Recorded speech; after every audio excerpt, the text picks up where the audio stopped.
নমস্কার বন্ধুরা, আমি সুমনা। আজকে চলে এসেছি আমি একটা নিরামিষ রান্না নিয়ে আমার ইউটিউব চ্যানেল কখনো সখনোতে। আশা করি আপনারা সকলে ভালো আছেন, সুস্থ আছেন। আজকে আমি আপনাদেরকে একটা দারুণ মজার জিনিস দেখাবো। তো তার জন্য এখানে আমি দেখুন কলাইয়ের ডালকে আমি ভিজিয়ে রেখে বেটে নিয়েছি, বেশ একটু খিচখিচ করে বেটে নিয়েছি। তো এবার এটার মধ্যে আমি নুন, হলুদ, একটু কালো জিরে, একটু চিনি আর একটু কাঁচা লঙ্কা বাটা দিয়ে দিলাম।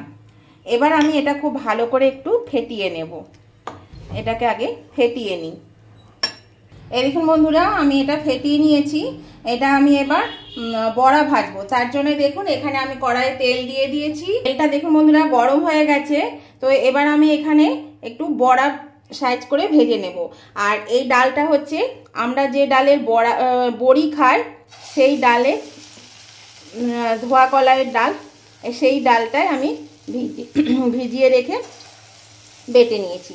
আপনারা আপনাদের পছন্দ মতন সাইজ করে এইভাবে একটু বড়া ভেজে নেবেন। পুরো ভিডিওটা দেখবেন বন্ধুরা, স্কিপ করবেন না, তাহলে কিন্তু বুঝতে পারবেন না আমি এটা কি রান্না করতে চলেছি। আমি পরে বলছি আপনাদেরকে আমি কি রান্না করছি, ততক্ষণ আপনারা দেখতে থাকুন। তো চলুন আমি এইভাবে বড়াগুলো দিয়ে দিই, শেপগুলো দিয়ে আমি ভেজে নিই বড়া। এই দেখুন বন্ধুরা, বড়াগুলো আমার ভাজা হয়ে এসেছে। দেখুন কতটা নরম হয়েছে, দেখুন আর ফুলে গেছে, দেখুন কত সুন্দর। আমি কিন্তু খাবার সোডাও দিইনি, খাবার সোডা দেওয়ারও দরকার নেই, কেননা এটা যখন ঝোলে পড়বে থাকলেই নরম হয়ে যাবে। আর একটু শক্ত শক্ত না থাকলে কি হয়, এগুলো একদম ঘ্যাট হয়ে যায়, ঝোলের মধ্যে গলে ঘ্যাট হয়ে যাবে, সেই জন্য আমি এটা দিইনি। তো দেখুন এই দেখুন বড়াগুলো এবার আমি তুলে নেব। আর এই যে দেখাচ্ছি, দেখুন কত সফট হয়েছে, দেখুন এই যে কত নরম হয়েছে। এই দুটো ভাজা হয়েছে, তুলে নিয়েছি। এই দেখুন বন্ধুরা, বেশ কালার ধরে গেছে হালকা হালকা। তো এবার আমি এটা তুলে নেব। আমি কিন্তু তেলটা গরম করে তারপরে কমিয়ে দিয়ে আমি বড়াগুলো ছেড়েছিলাম, আর তারপরে অনেকক্ষণই আমি আঁচটা কমিয়ে রেখেছিলাম, কেননা ভেতরটা নালে সেদ্ধ হবে না, ভাজা যাবে না। তো সেই জন্য কিন্তু আঁচটা কমিয়েই ভাজতে হবে। তারপর আমি এবার ফুল আঁচে দিয়ে একটু নেড়ে চেড়ে নামিয়ে নিচ্ছি। তো চলুন এগুলো আমি এবার নামিয়ে নিই। এগুলো কিন্তু ভাজা হয়ে গেছে, এগুলো আমি নামিয়ে নেব। আর বাকি যে ডালটা আছে সেটা দিয়ে আমি পুরো যতগুলো হবে আমি ভেজে নেব। আর এটা আমি অনেকটা ডাল বেটেছিলাম, তার থেকে আমি গতকাল কিছুটা রান্না করেছি, তরকারি করেছি, আর এইটা বড়াটা ভাজলাম, আরও খানিকটা আছে, ওটা ভাজা খাবো, সেই জন্য রেখে দিয়েছি। আপনারা আপনাদের পরিমাণ মতো নিয়ে নেবেন, আর সেই পরিমাণ মতনই কিন্তু মশলাপাতিগুলো নেবেন। তো দেখুন এগুলো আমার সব তোলা হয়ে গেল, আমি আবার বাকিগুলো দিয়ে ভেজে নিচ্ছি। এই দেখুন বন্ধুরা, আমি বড়াগুলো সব ভেজে নিয়েছি, আমার এতগুলো বড়া ভাজা হয়ে গেছে। তো এবার আমি কিছু সবজি ভাজবো। তার জন্য এখানে নিয়েছি আমি বেগুন, আর এই তেলের মধ্যে আমি কিন্তু ভেজে নেব। তো এই বেগুনগুলো আমি এই তেলে আগে ভেজে নিচ্ছি, তারপর বাকি সবজিগুলো দেখ। এই বেগুনগুলো দেখুন ছোট ছোট বেগুন আমি লম্বা লম্বা করে কেটে নিয়েছি। বড় হলেও কিন্তু ভাগ করে কেটে একটু লম্বা করে কাটবেন, তাহলে কিন্তু বেশ মানে ঠিক আছে, এরকম সাইজ করলেই এটা ঠিক। এর মধ্যে আমি নুন হলুদ কিছু দেব না, আমি এমনি এটা ভেজে নেব বেগুনটা। আর ডালটা অবশ্যই কিন্তু একটু খিচখিচ করে বাটবেন, কেননা ডালের বড়া ভাজতে গেলে কিন্তু একটু যদি মানে খিচ থাকে, দানা দানা থাকে, তাহলে সেটা খেতেও ভালো লাগে, বেশ মুচমুচে হয়। সেই জন্য সবসময় একটু খিচ করে বাটবেন। তো চলুন বেগুনটা আগে ভেজে নিই। এই দেখুন বন্ধুরা, বেগুনটা ভেজে তুলে নিয়েছি।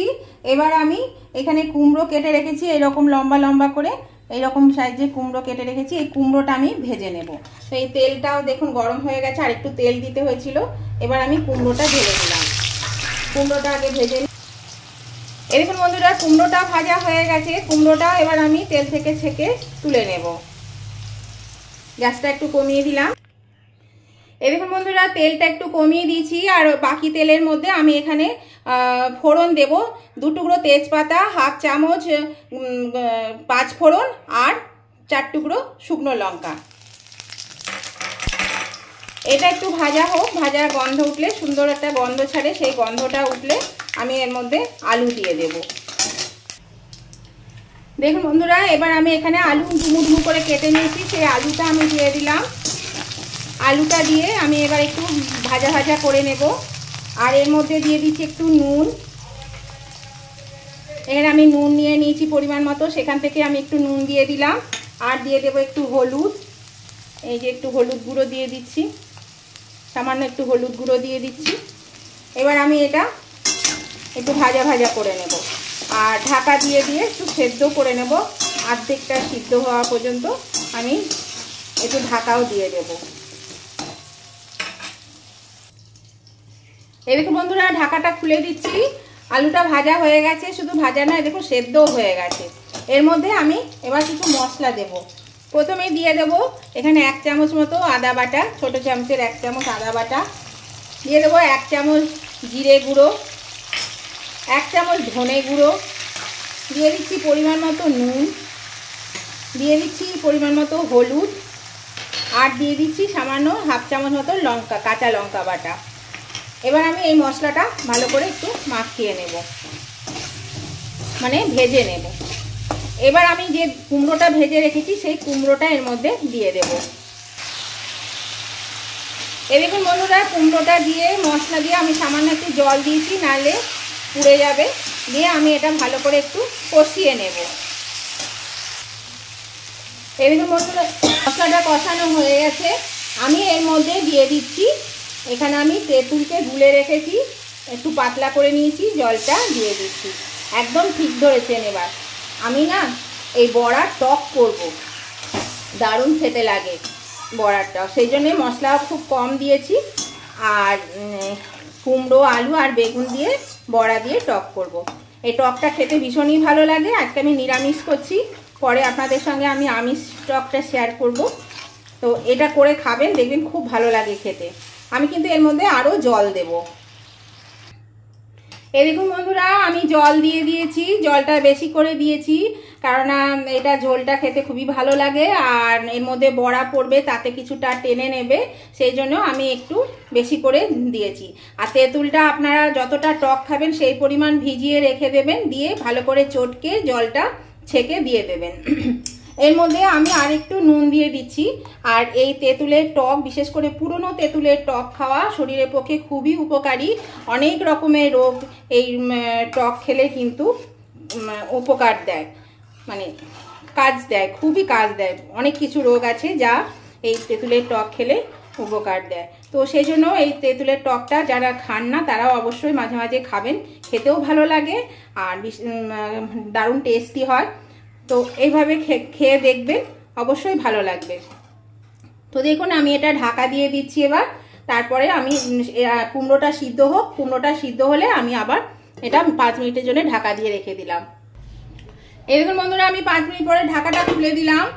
এই দেখুন সব সেদ্ধ হয়ে গেছে, সুন্দরভাবে সেদ্ধ হয়ে গেছে, কুমড়ো টুমড়ো সব সিদ্ধ হয়ে গেছে একদম। তো এবার আমি এর মধ্যে দিয়ে দিচ্ছি পরিমাণ মতো একটু চিনি। চিনিটা অবশ্যই লাগবে, যেহেতু তেঁতুল দেওয়া আছে। অবশ্য অনেকেই চিনি দেন না, একদম পিওর টকটাই খান। আর এখানে দিয়ে দিচ্ছি বেগুন। বেগুনটা ভাজতে ভাজতে সেদ্ধ হয়ে গেছিলো, সেই জন্যে বেগুনটা বেশি ফোটানোর দরকার নেই, অল্প ফোটালে কিন্তু বেগুন সেদ্ধ হয়ে যাবে আর গরমে সেদ্ধ হয়ে যাবে। এবার আমি দিয়ে দেব ভেজে রাখা বড়াগুলো। এই যে ভেজে রেখেছি বড়াগুলো আমি দিয়ে দিলাম। তো নতুন বন্ধু যারা এখনও আমার চ্যানেলটা সাবস্ক্রাইব করেনি, অথচ আমার ভিডিওগুলো আপনারা রেগুলার দেখেন, তাদের কাছে আমার অনুরোধ, অবশ্যই আমার চ্যানেলটা সাবস্ক্রাইব করে আমার পাশে থাকবেন।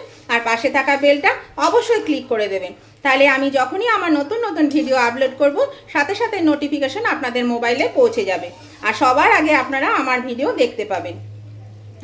আর আমার পুরাতন বন্ধু যারা আছেন তারা তো আমার রেগুলার ভিডিও দেখেন।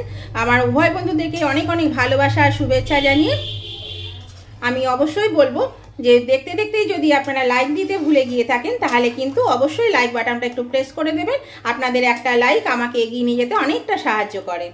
আর যদি আপনাদের এই রেসিপিটা কোনো অংশে ভালো লেগে থাকে, তাহলে অবশ্যই আপনাদের বন্ধুবান্ধব, আত্মীয় স্বজন সকলের কাছে যাতে পৌঁছে যায় তার জন্য প্রচুর পরিমাণে শেয়ার করে দেবেন। আর কেমন লাগলো আজকের এই নিরামিষ বড়ার টক রেসিপি, সেটা জানাতে কমেন্ট করতে ভুলবেন না। অবশ্যই কিন্তু কমেন্ট করে জানাবেন। আপনাদের মিষ্টি মিষ্টি সুন্দর সুন্দর কমেন্টগুলো আমার পড়তেও ভালো লাগে, আর আপনাদের একটা কমেন্ট আমাকে পরবর্তী রেসিপি বানাতে অনেকটাই উৎসাহিত করে। সেই জন্য অবশ্যই কিন্তু কমেন্ট করে দেবেন।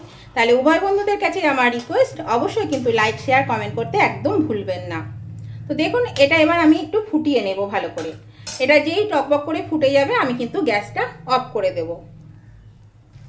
এই দেখুন বন্ধুরা ঝোলটা টকবক করে ফুটছে। এটা কিন্তু আর বেশি আমি ফোটাবো না, তাহলে বড়াগুলো ভেঙে যাবে আর বেগুনগুলো কিন্তু গলে যাবে, সেই জন্য আর বেশি ফোটাবো না। তো এটা আমি এবার নামিয়ে নিচ্ছি। তাহলে বন্ধুরা আজকের রেসিপিটা আপনাদের কেমন লেগেছে সেটা জানাতে কমেন্ট করতে কিন্তু একদম ভুলবেন না। অবশ্যই কমেন্ট করে জানিয়ে দেবেন কেমন লাগলো, আর অবশ্যই লাইক শেয়ারও করে দেবে। তাহলে চলুন আমি এটা নামিয়ে নিই।